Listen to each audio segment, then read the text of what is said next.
Welcome to the REI Diamonds Show with Dan Breslin, your source for real estate investment jewels of wisdom.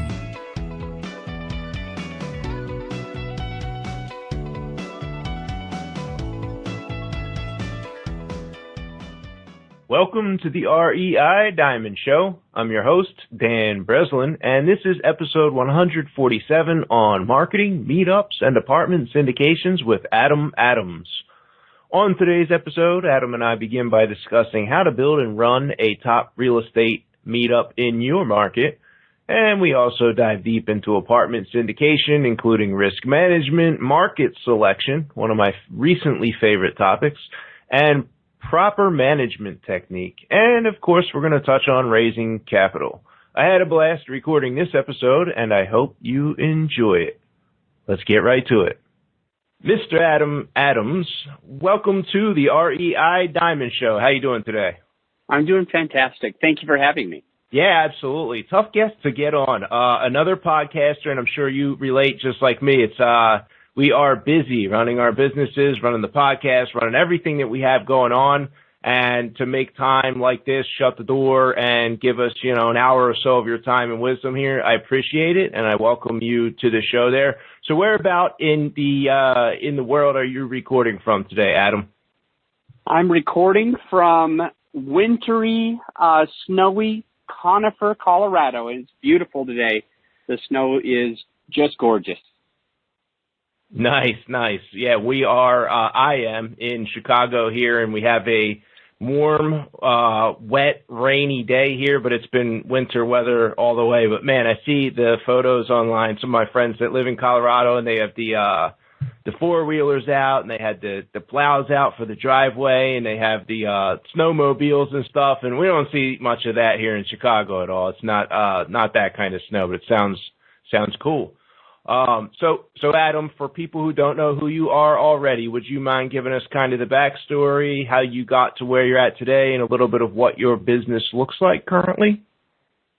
Absolutely. So the backstory and a little bit about what the business looks like now is I'm originally from Utah, so not far from Denver, Colorado, same type of patterns, but I grew up in Utah. My stepdad, who I grew up with, was or is, I guess, still a general contractor and a real estate investor. So he makes as much money as he can doing his general contracting business, and he's been putting money aside for years and years and years. So when I was 8 years old, I remember he started teaching me a little bit about getting involved in real estate. So that's where I kind of got my start, although I rejected it for years. I rejected it for years. That's what old, boring people do, Dad. I'm an 8-year-old, I'm a 12-year-old, I'm a 16-year-old. I want nothing to do with it right now. And so he wanted me to read Rich Dad, Poor Dad. He tried to have the whole family play cash flow. And I'll tell you, if he brought that book out and said, let's play a cool game, I would have played it. But he didn't sell it right to me as a father. He was like, this is going to teach you how to be an adult. And I was like, doesn't sound fun. So it didn't happen until college, 2005. My dad bought one of the pieces of land that he buys during the tax deed auctions in October in Utah. He bought this thing for $100. He said, if you don't want this, give it to me. I'll give you $100 to do a quit claim deed. The guy said yes. And so my dad then gave it to me for Christmas in 2005. And then he made me pay that $100 because his CPA was going to ream him if I didn't pay $100 for it. So as a college student, I had to figure out where that money was going to come from. And then I finally found it, and I owned a piece of America. I owned real estate, and that was really where it started. And 2 years later, in 2007, I sold it and made a decent amount of money from the holding on to it for 2 years. And I just got mad at myself. Truthfully, I was so angry that I made so much money on this, and my dad had really been trying to help me do this since I was young. And I was like, why didn't I do this sooner? And so I said, give me that book Rich Dad, Poor Dad. I read the whole thing. It took me about 4 weeks. And I started getting into apartment investing in 2008, and it happens to be right before the crash. So I did own an apartment during the crash, and it was fun, to say the least. But if we could just fast forward another dozen years to around now, as we're recording, I now own 1,400 units, and the cash flow is incredible. It's everything that I always wanted it to be, and I can say that I'm out of the rat race because my bills are finally totally taken care of by passive income. But I am still working pretty hard. I enjoy it, and I'm working pretty hard. But if I wanted to retire, I think I have the option to retire now. Yeah, that's pretty cool. I don't think I've ever shared on the air or anything, but I had a kind of a similar experience. My dad was doing like buying some rentals, and he was starting to figure out real estate investing, and I was probably the same 8 or 9 years old, helping him out on the job. He was doing kind of the electrical contracting thing, so we're like sanding drywall. He was not teaching me the buying, the selling, and negotiating the contract part, because I don't think he had really figured that out. He was teaching me more of the run some electrical wires, change out the fixtures. Here we're hanging these cabinets side of it. But it was my dad when I finally got back around to it, 2006. Read Rich Dad Poor Dad. I was 26 years old. I'm like kicking myself, just like you said, because he handed it to me while I was in high school, and it was the same reaction. No, I'm not reading this thing, my dad, Rich Dad. I got the Poor Dad. I'm putting that thing on the shelf. And then he did. He kind of saw the opportunity for me. We went to a couple of the Get Rich in Real Estate seminars, and like he sort of pushed me along and didn't go to all the seminars with me. He's like, "This is going to be your thing. You do this, Dan. This is for you." And here we are a dozen or so years later, and 180 deals or so closed for the year. It's been a phenomenal ride, especially for the last 6 or 7 years. But man, I wish I would have figured that out. At an earlier age. I mean, thank God I did when I did, and you did when you did, because we have like been really blessed so far. But that's cool. I'm glad I'm not alone in ignoring that. And when I tell my daughter, yeah, why don't you come work for Diamond Equity? She's like, Dad, real estate's boring. I don't want to do that. It's exactly what you said as what she said, and she's on her way to college next year. So we'll see how that works out. But anyway, let's talk about the real estate that you've put together. So you got a whole bunch of apartment units, and maybe we could talk about the evolution of your buying strategy. So I'm sure you bought that first one and didn't have the same set of rules or the same parameters or requirements, or you weren't looking for the kind of things that you were looking for that you did on that last deal that you most recently did here, Adam. Can you talk about that progression and maybe some of the biggest lessons learned in how you select the real estate that you currently looking to buy, or like even the most recently ones that you own? Absolutely. And in fact, with the real estate progression, it's changed a ton over the last 14 years, but I want to just give maybe 3 steps. And so in the beginning, it was pretty much anything I could get my hands on, anything that looked like it could make a dime. And in the middle, when I started doing apartment syndication and trying to grow that portfolio, I was in a mentorship program that talked about the 8, 12, 16. And what the 8, 12, 16, they call this the Holy Trinity. It's nothing religious. It's the holy grail for being able to buy apartments, as they say. So you want an 8% cap rate, and you want a 12% cash on cash in the very first year, and you want a 1.6% or 16, 160. There's a lot of ways to say it, but it's easier to remember by going 8, 12, 16. But 1.6% is called DSCR. It's a debt service coverage ratio. It's how much more than the mortgage are you making in passive cash flow. And so this was the standard that we were looking for. And in fact, my first 3 syndication deals followed the Holy Trinity. followed what my mentor told me I needed to look for. And I want to be honest with you that those 3 deals, although they are performing, one of them wasn't for a while and now it is, although they're totally performing and doing what we need them to do, all of our deals since then have been much better. And so the third step, first it's just doing real estate because I really wanted to. So I tried everything. And then the second step is doing this holy trinity within multifamily investing. The third is really looking at a deal and underwriting a deal for the next few years. So in the first year, just like a fix and flip, you can't make cash flow on a fix and flip like while you're working on it, right? But usually you're able to make a good dollar on it when it sells, when you buy, fix, and sell. And it's the same thing with a multifamily. So we've been recently looking at these deals and saying, what will this be able to accomplish over the next 3, 5, or 10 years? And, just to kind of sum it up, we really look a lot at a 5-year picture.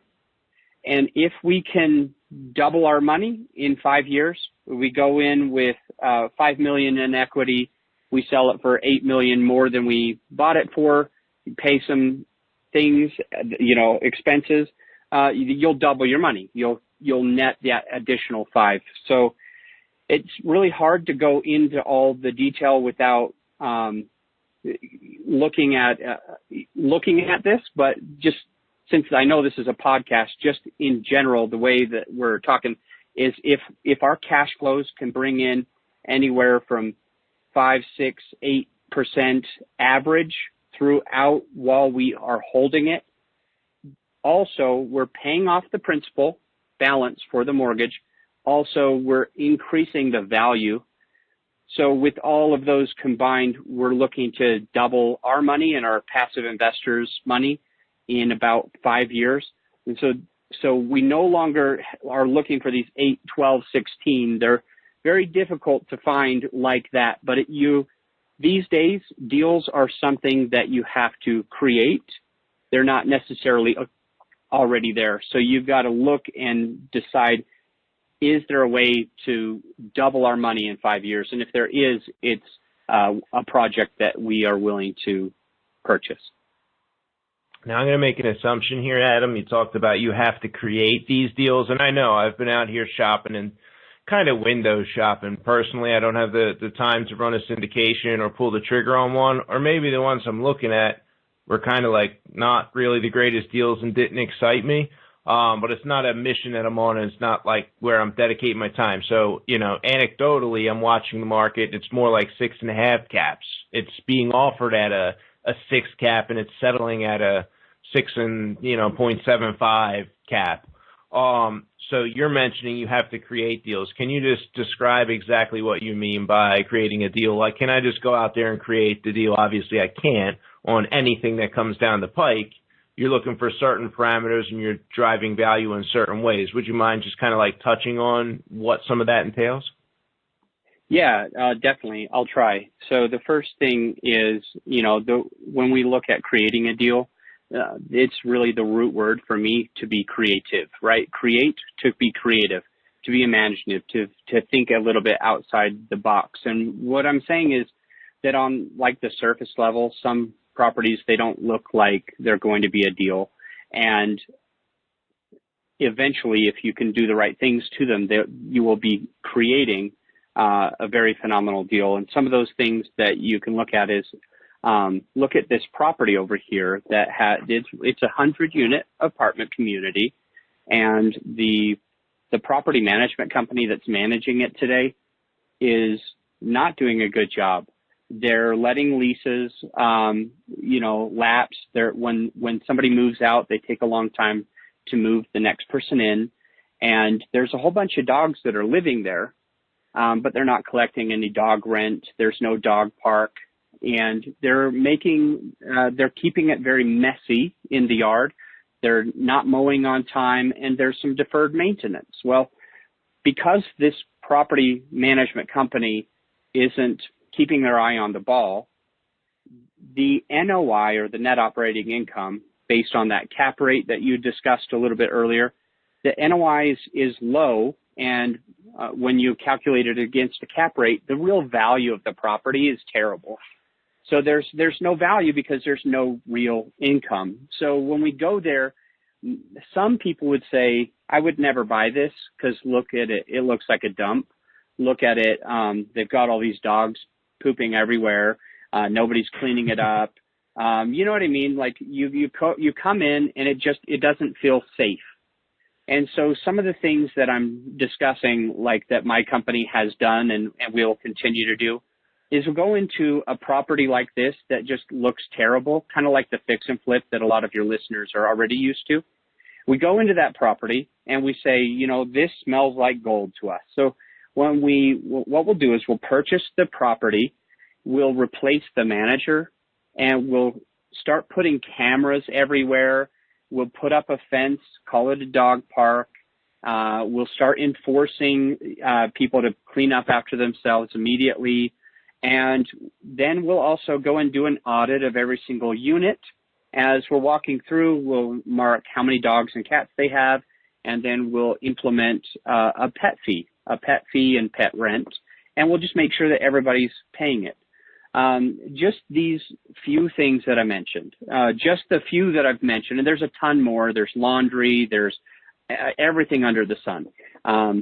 Just these will make the right people want to live there because it'll be safe, and so you're attracting the right tenants instead of, you know, drug dealers and things like that. And you're going to be able to raise your rents and collect more and collect on time and have people feel comfortable and tell their friends, you should also live here. And when that does that, instead of having a lot of vacancies and a very difficult time collecting rent, you'll be more likely to be collecting rent on time. People will be willing to pay a little bit more.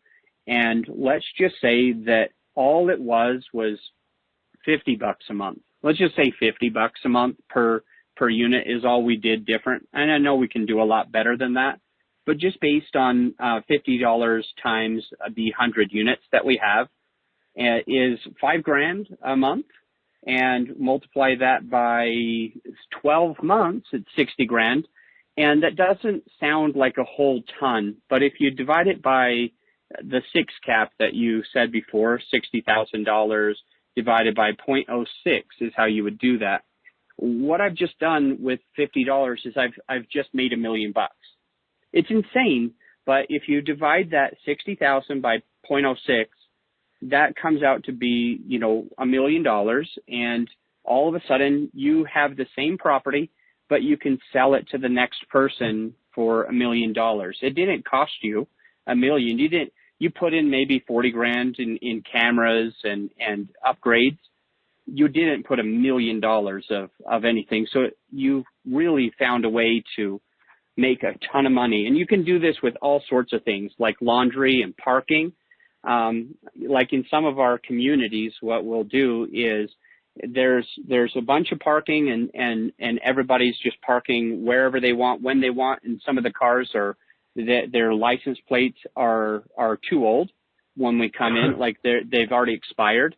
And so what we'll do is we'll just bring in a tow company, and we'll warn all of the residents. We call them residents instead of tenants, by the way, but we'll warn all of the residents and let them know, hey, you know, if you have one of these vehicles, you got 2 weeks, you know, to get it somewhere else because they will tow this at your expense. And so you're starting to clean that up. Maybe you can restripe the parking lot. It's not very expensive. And then you can decide which parking spots are considered rock star parking spots. And then you can put a cheap, I mean, when I say cheap, I just mean an inexpensive, a relatively inexpensive carport over top of some of those rock star spots, and then start charging $30 a month if you want to park underneath this thing and not have your, you know, be exposed to the elements. And a lot of people want that. They desire that. They pay for that. We've had friends who've also put storage units on their spots. There's all sorts of stuff. I mean, we could go we could get really granular in it, but just look at the next terrible looking property more as an opportunity, because there's a lot of cool things that you can do, and $1 million is not difficult to do in a property like this. Yeah, that's interesting. It sounds like the same thing that worked for me in my business, Adam, and that's like an obsessive amount of intense attention to what I have going on. And if what you have going on is a multifamily apartment complex, you can pay, an immense attention to a lot of details that you just went through and mentioned, and it adds value, and it's little levers moving that thing forward in a big way. And I would venture to say that that's been something, from Henry Ford, John Rockefeller, a ton of business magnates all throughout history. It's like intense, obsessive attention to many details and figuring out how to optimize and get it to work better. And that's a huge return. So one question that pops to mind is, did you keep or fire the property manager? And do you have a tip or system or some other method for handling property management that you typically bring in on an acquisition of, say, this 100-unit apartment complex? You have really good questions, and I know you've been doing this for a long time, but I'm always impressed by the questions that you're asking. Very intuitive. And so the answer to the one that you just asked is, are we firing the property manager, or are we keeping them? And how do we determine which we're going to do? And how do we determine what property management company we're going to use? So when we start looking at a market, we want to make sure that in the market that we're looking at, that it's a big enough market that it has the type of property managers that we look for. And so we do not self-manage. There's some crazy people out there that self-manage. It's not something we've ever done. We always hire professionals and let them take care of it. It's more than worth 3 or 4% of the rents to pay somebody else to be collecting the rent. When you're doing single family and you're paying 10%, maybe you could decide, should I do it or not? But when it's only 3% of the rent, and somebody knows the law, the right thing for you to do is to go ahead and hire a professional. I will argue that to the grave unless you have, several thousand units and you've been involved for a long time. You just ought to let somebody else take care of it for a while. And so how do you find them? So the first thing, like I said, is you look at a great market that's big enough to support property management companies that do these types of deals, 100-unit, 200-unit, 400-unit apartment communities. And then you'll start vetting them and asking them about each other, and you'll also get a lot of referrals. And that's how you're going to select your property management company. More than 9 out of 10 times, we're always going to get rid of the property management company that's in place. The only reason that we wouldn't do that is if it's a property management company that we've already vetted, we already like, we're already working with. That's the only reason we would keep them in. But more than 9 out of 10 times, you're going to find the best property management company. You're going to vet them. And as you're doing your due diligence on the property, so you've got on bigger units like this, you have a lot longer for your due diligence, but you'll have your fiscal, financial due diligence. And then when you're doing your actually physical due diligence and inspections, the property management company is going to be involved in both. Okay, so this is a huge thing. You're like, what? The property manager is doing the due diligence for you? Yeah. When you get these bigger companies, not only that, but a lot of times they will bring in the plumber, they will bring in the HVAC, they will bring in the foundation person, somebody to scope all the sewer lines. They'll bring in the electrical and, the roofer, and you'll walk every single unit with that team. So it'll be all of your natural team plus the team that you're going to be working with. One thing that you want to look for when you're looking at a property manager is if they've successfully implemented this business plan that you're going to be doing on this property. If they've done that within the neighborhood and you would like to go and walk their other units before you have them going with you. But as you go through, you're making a note of every single unit, everything that you're seeing, and then you actually collaborate with your property management company as well as your contractors as you create the business plan and you determine how long it's going to take, because the property managers for these 200-unit apartment communities are extremely valuable because they have the experience in that area, they have the connections in that area, and they're going to understand vacancy rates and what it takes to lease up, and if you can do this thing called RUBS, and if you, which I guess I should tell more about RUBS since I mentioned it, Ratio Utility Billing System. So it's a way to bill back your tenant. So some markets you can do that, some you can't, and if you have the right property manager,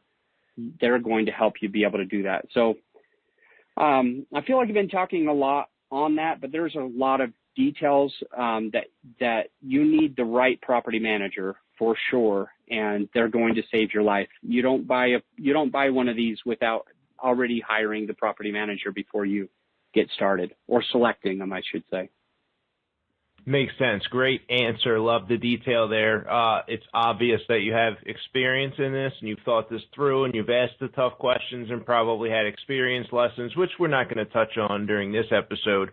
But I have, before I ask you about capital and we get into meetups, podcasts, and things like that, I have one last question on the apartment stuff that is twofold. So which markets are you currently in? And maybe you could talk just a little bit about how you selected those markets that you went through this process and found these resources here. And do you like to stay in the markets that you're already in because you have those resources, or would you consider other markets if the right opportunity crosses your desk? Great question. We have 4 cities that we're focused on right now, and just 4 cities. And it's important to share really how we got there, because in the beginning, as I told you when you asked how your criteria changes, a lot of our criteria that has changed is the market selection. For instance, when we were looking for that 8, 12, 16, when we were looking for that, we were chasing markets that didn't have the same fundamentals that really are going to give you the best end result.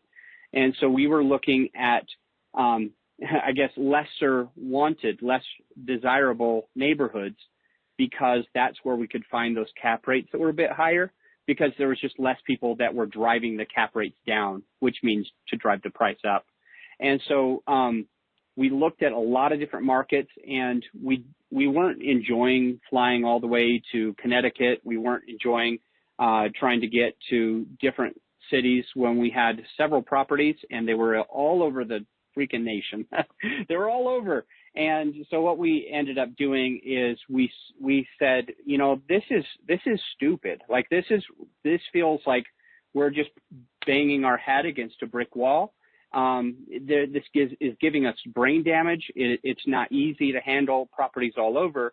And so we said, we really just need to select what markets are going to be best. So that's where we decided, how are we going to have to figure this out? So we went to a lot of different websites, and if your listener wants to get those websites, they can email me, because 4 of the websites my partner DJ Scruggs went through to take the entire nation down to 100 or so.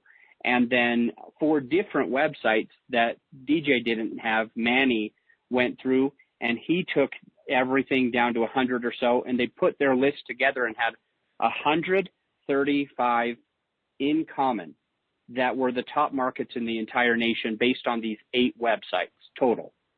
And from there, we started to look at metrics like 1% year-over-year population growth, at least 100,000 people in the market.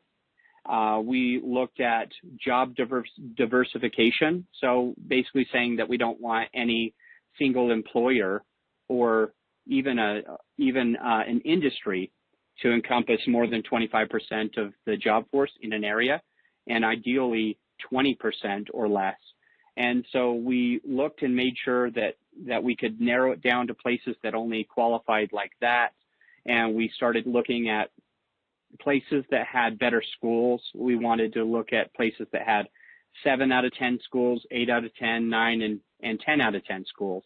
And so we started looking at that, and then we started to decide what places that we're looking at can we get to in a single plane flight from Denver. And so what we were trying to avoid is having to go to a layover or having to just take the entire day to get to the place where our property would be, like it was with the one that we had in Connecticut, and we still own it. So we looked at this, we looked at the housing prices, and we looked at how much are people making in the area. So we basically look at median income, median home price, and median rents. And it's really interesting. We wanted to make sure that it wasn't too inexpensive to live in a house compared to living in an apartment.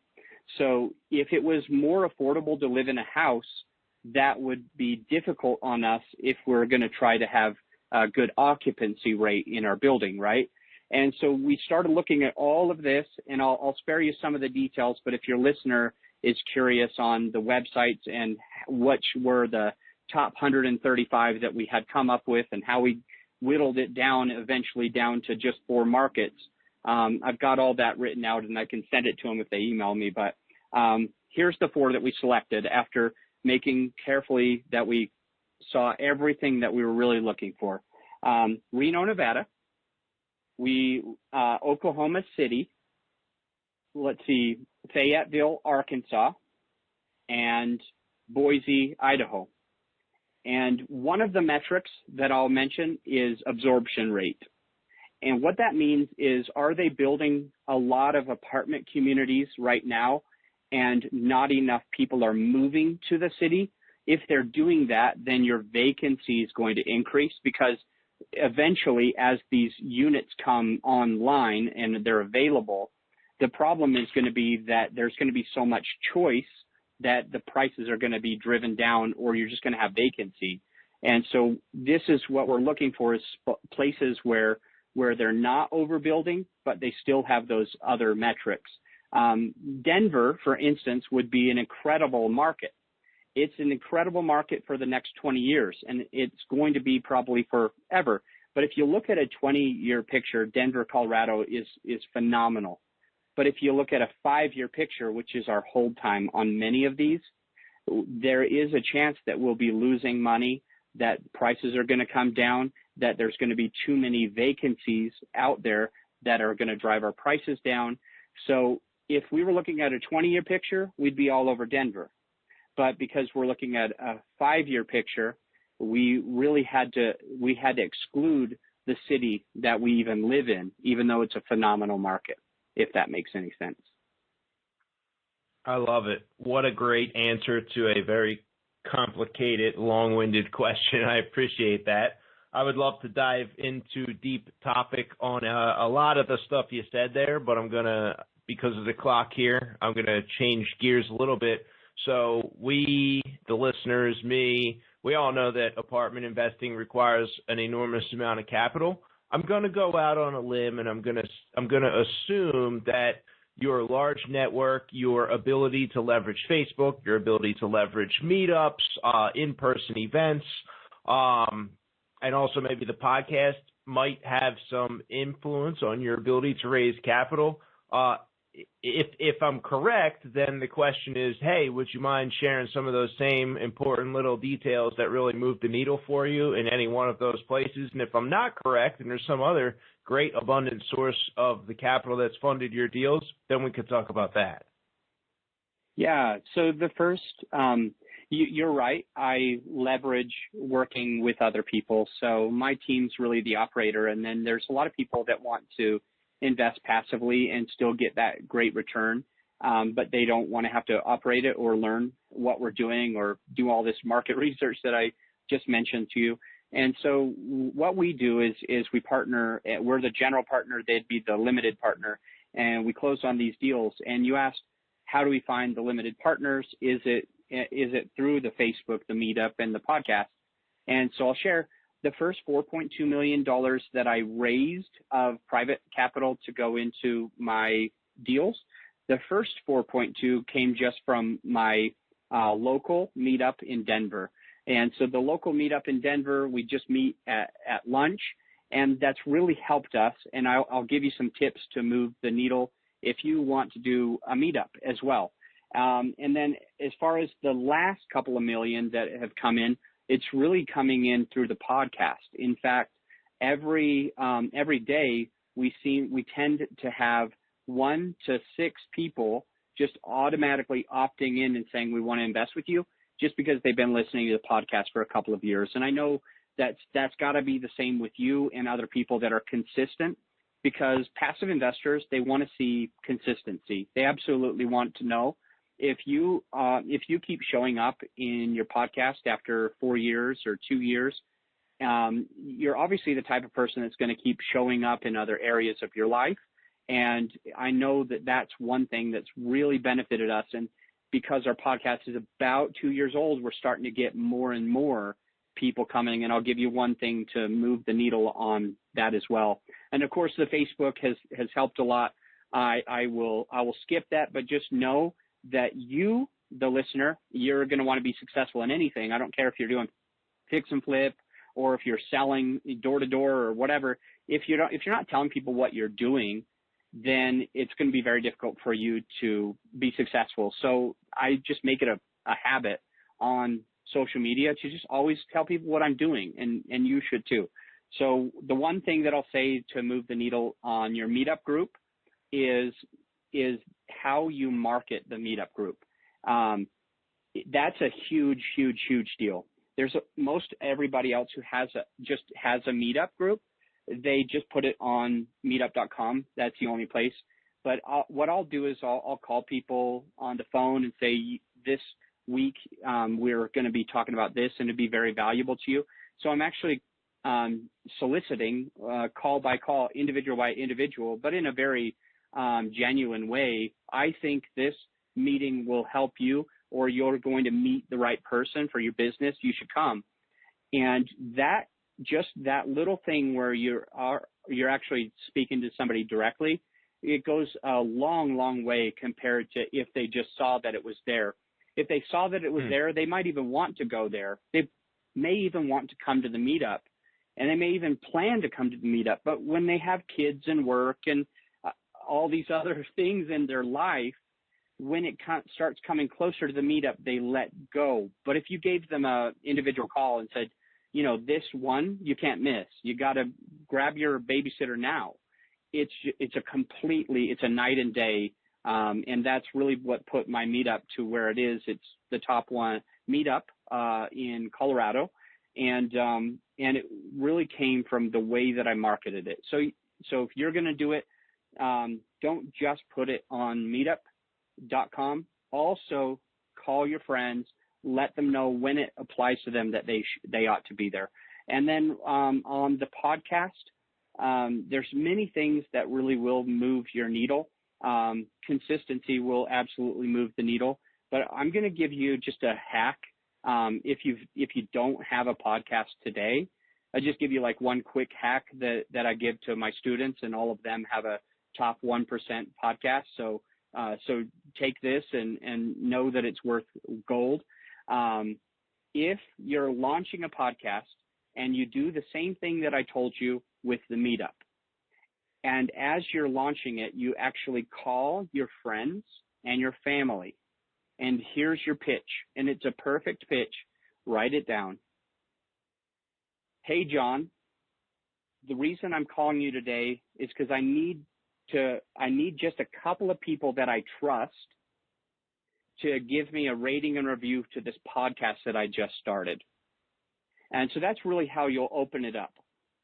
And if you can get more than 100 ratings and reviews, you'll already be in the 0.6 percentile. So if you didn't already know this, less than 0.6% of podcasts out there have more than 100 reviews. So if you can do this in the beginning, now it doesn't work as well later on because of the algorithms for for the iTunes algorithm. So in the first few weeks, if you're able to get it up to that 100 plus, then iTunes is going to go crazy. iTunes is going to freak out, and they're going to be like, wow, what's different about this person compared to everyone else? And what they're going to do is they're actually going to start putting your podcast in the top 10 in multiple categories. And usually that includes the new and noteworthy category, which they start doing your advertisement for you. And so I have a lot more hacks, but this is one that if you don't yet have a podcast and you're thinking about starting one, make sure that you call your friends and family and use this. I just need a couple of people that I trust to give me a rating and review today. And then walk them through how to do it, and your podcast will be thrown ahead of some people that have had a podcast for 1, 2, 3, or 4 years. And that'll all happen within the first few weeks because you've hacked into the algorithm and made iTunes realize that you're something special. Great tips. I wish I would have had that a couple years ago when I first started my own podcast. I really like what you talked about with the phone call invites. So we do meetups in Atlanta, Philly, and Chicago. We don't do them every month like we did in the past. It's a big event. It's kind of, it's a push for us. And we genuinely do it only as a value add for the people that are in our network, Adam. So it's not like we're actively raising money from the meetup. It's a place where we've generally used our meetup to source the 14 or so partners that are in my company right now. So it's mostly been a meeting, people who we end up doing business with. And of course we buy deals and do some deals with people. It's focused on single family stuff. But what you just mentioned, I want to put an underline when it comes to the phone call invites. I have done, 100 plus meetups in my whole thing. And I witnessed exactly that, the pool of a person's life and the intention of wanting to go to the meetup. I'm sure everyone listening to the call has intended on going, I'm going to go to the networking event. And then the time comes and dinner's on the table and whatever it is, and we don't go. But I want to also highlight, are there any, high value individuals or contacts? These are people that you've identified that perhaps you really want to be doing business with. And if I'm flipping houses, that person might be somebody who's in my marketplace who's like a high volume wholesaler. And I want to see them and I want FaceTime with them.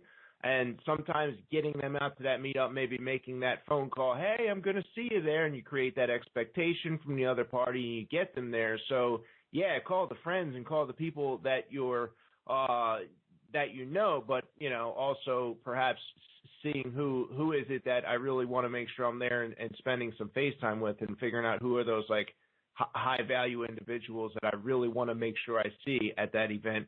I've used my own meetup, and then I'll close with this and turn it back over to you, but I've used my own meetup as a way to kind of network with higher caliber individuals than myself as I was climbing my way up to where we're at right now. And what I mean by that is, I would feature them. They would be the guest speaker. We'd give them the opportunity to have the microphone, give them an hour, what have you. It was valuable for the group, and we came up with topics that were relevant for the people who were going to attend.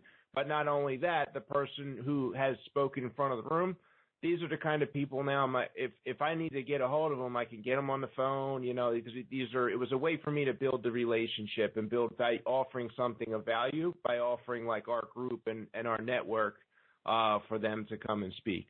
But I digress. So I want to wrap up with a couple questions here. Adam, first, book recommendations, maybe one for someone maybe a little newer in the business, and maybe a book recommendation that you'd make to me who's been around for, 13 or so years and done a few deals. Perfect. Well, I got really into Audible recently, and I've been listening to a ton of books, and I find a lot of incredible value out of most of them. It's changing my world because I'm dyslexic. I used to not read. But that first book that I read, Rich Dad, Poor Dad, back in 2007, I really believe if there is a listener that hasn't yet read it, they ought to. And so I just want to give that plug. Everybody else is rolling their eyes. They're saying, I've heard this many, many times. But, hey, if you're somebody who's never read that book, you really ought to pull that book out, find that book and go all the way through it. It will change the way that you look at money.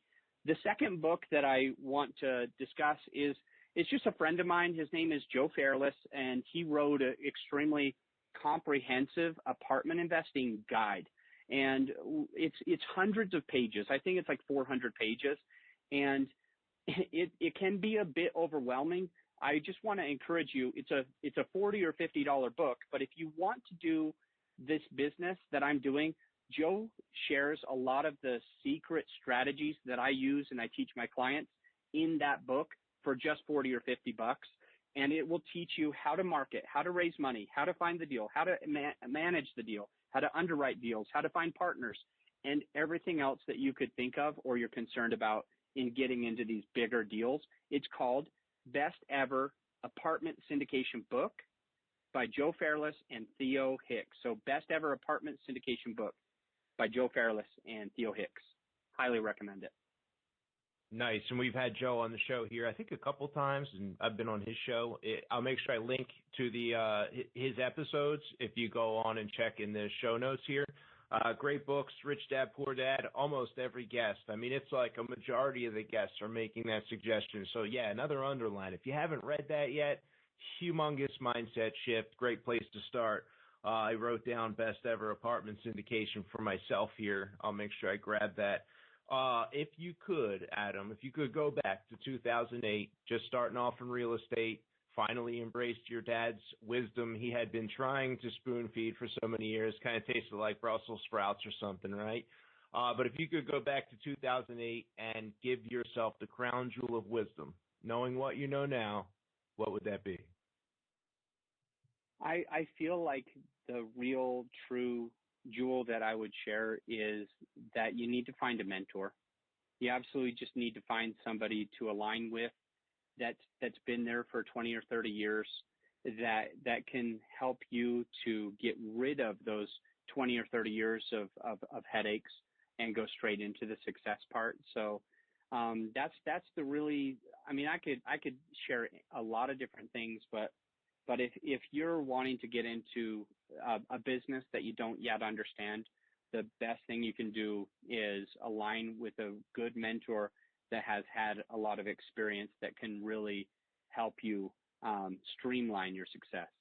I would underline that advice, and as we were recording our episode here together today, Adam, I thought to myself, I said, wow, I've had quite a few high-volume apartment guests on the show, and we've talked about a lot of different, little nuggets and little jewels. And then the thought occurred to me, I'm like, man, if I go buy 100 or 150 or whatever, a large apartment complex, and I syndicate the money to do this, I'm not going to remember, even though I took the notes, even though I listened to the episode and I've interviewed a number of guests with, a high level of apartment investing knowledge and experience, I'm not going to remember it because the timing is so important to implement each of these little nuggets when you're doing your deals, and the value of the mentor really comes in at each step of the way because they recognize the timing, whereas the person who hasn't had the experience yet to apply the timing to the knowledge has a page of notes, but the timing of all that implementation is missing. So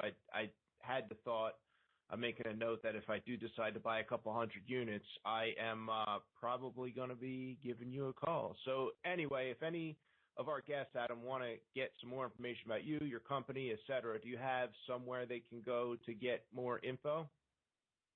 Of course, yeah. The best way that if you want to connect with me or see what my business is doing, what deals we've closed, talk about my coaching, listen to my podcast, whatever. There's one hub that you can go to get it all, and it's realbluespruce.com. I'm up here in Conifer, Colorado, where there's the blue spruce tree all over, and we're the real blue spruce. So I just go to realbluespruce.com.